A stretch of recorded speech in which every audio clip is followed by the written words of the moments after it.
Անոնամանասով ոսկի դտանանք, ուր հետևյալը գարթանք, ավելարանց հովանում, դեր Հիսուս Քրիստոսի խոսքերն է իր աշակերտներուն և հետևյալը սրդերին չխրովի, Աստուծո հավատացեք, ընձյալ հավատացեք, իմ հորուսնունը շատ մարգարաններ կան, ապա թե ոչ ես ցեզի միլիսեր իմ ագերտան, որ ցեզի դեր պատրաստեմ, և եթե երկան ու ցեզ դեր պատրաստեմ, որ եմ իման, և ցեզ կողը սարնեմ, որբեսի ու որ ես եմ, դու կալ հոնորակ։ Armen's brother.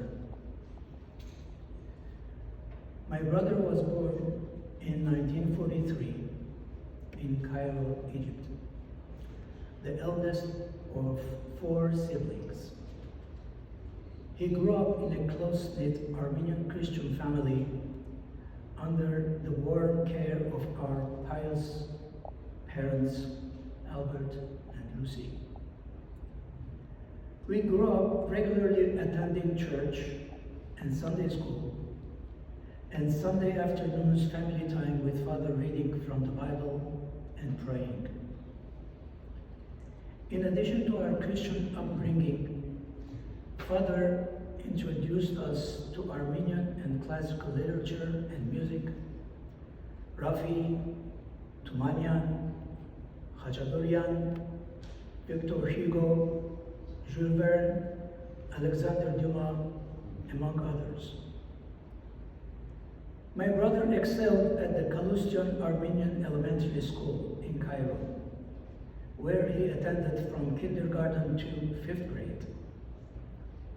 Being a bright child, he skipped 1 whole grade. At Kalustian, he thoroughly absorbed the essence of Armenian culture. Thereafter, he attended St. George's College, an all-boys renowned high school in Heliopolis, where Egyptian elites sent their sons. Unlike most other teens, Armen, during high school, did not waste time, but took correspondence courses in electrical engineering through the International Correspondence Schools of London, with the encouragement of our far-sighted father. My father took great pains in endowing his children with well-rounded quality education, along with extracurricular activities and wholesome entertainment, such as music lessons, listening and appreciating classical music, erection sets, educational toys, engineering courses at the Cairo University. My brother continued his studies in the United States in 1962.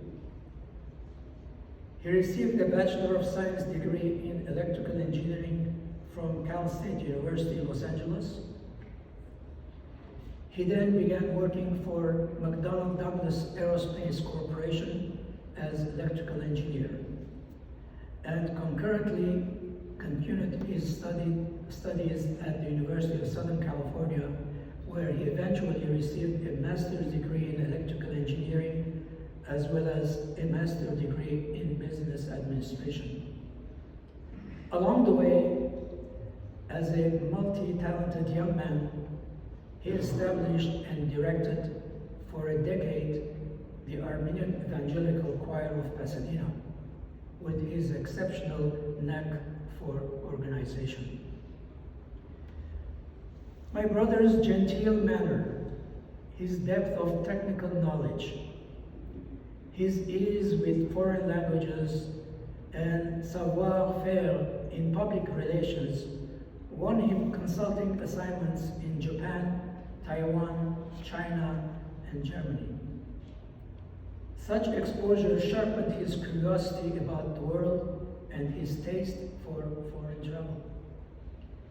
In 1983, on a business trip to a client in Germany, an advertisement for weekend vacations in Istanbul caught Armen's attention. He decided to visit the country on a whim. It became an eye-opening experience, which would eventually change the course of his life.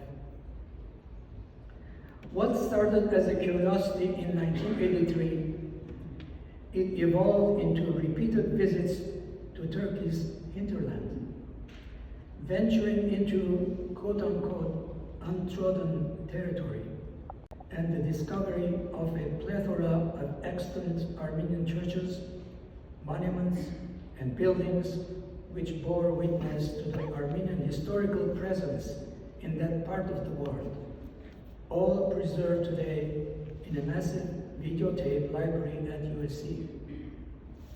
Subsequently giving way to requests by acquaintances to join him on his travels, he began leading groups of interested Armenians to historical Armenia in search of their roots. And in early 1990s, he organized the Armenian pilgrimage tours. In doing so, he managed to dispel some of the apprehensions that clouded the Armenian psyche and created a bond between the Armenian diaspora and their ancestral land. That's 2.5 decades. My love has been enormously enriched by successive opportunities to lead more than 1,400 fellow Armenians in their quest to discover their ancestral roots. I have had the rare privilege of witnessing their once-in-a-lifetime emotional experience as they set foot on the land of their forefathers. I have witnessed their quote-unquote instant transformation into their youthful selves, full of effervescence energy, devoid of fatigue and body limitations. As I look back over the past decades of my life, I clearly discern a divine hand guiding me through uncharted territory. I am deeply humbled and affected by the realization that I was entrusted with such a lofty responsibility. At the same time, it was a gratifying awareness that I have touched and influenced so many lives by making their lifelong, quote-unquote, impossible dreams come true. Individuals seeking their roots, Armen made every effort to locate nondescript villages according to each person's request. Such interesting deviations from the itinerary gave the tours an individual character and feel, exposing fragments of history doomed to extinction. Churches, schools, tombstones, houses that used to belong to Armenian families, hidden Armenians, relatives and acquaintances left behind during the genocide, turned up in the remotest of villages. Some of the villagers remembered that quote-unquote problem existed in the past, but the extent of such problem remained shrouded in ignorance.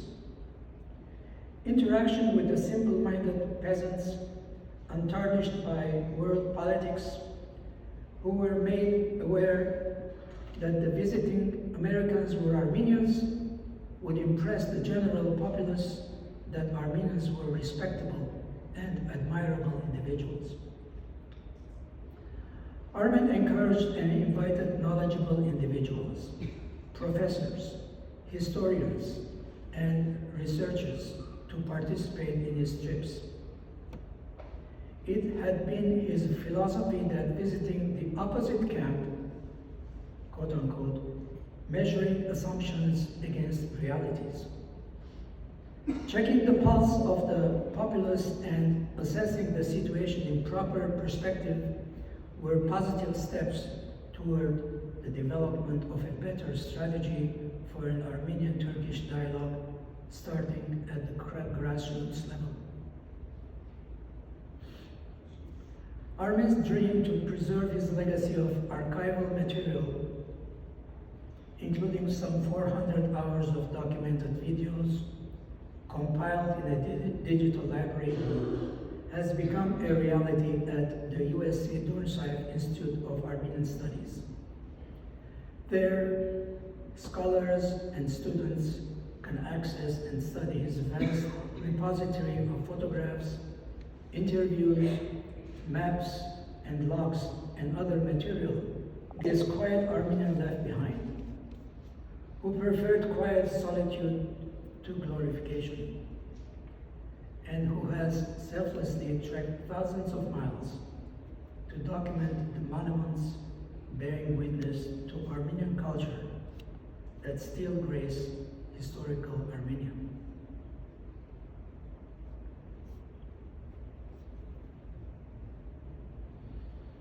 On Tuesday, January 13, 2026, at 3:15 p.m., after prolonged illness,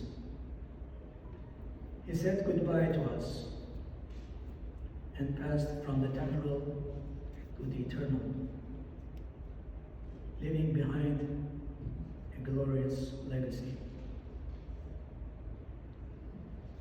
Goodbye, brother.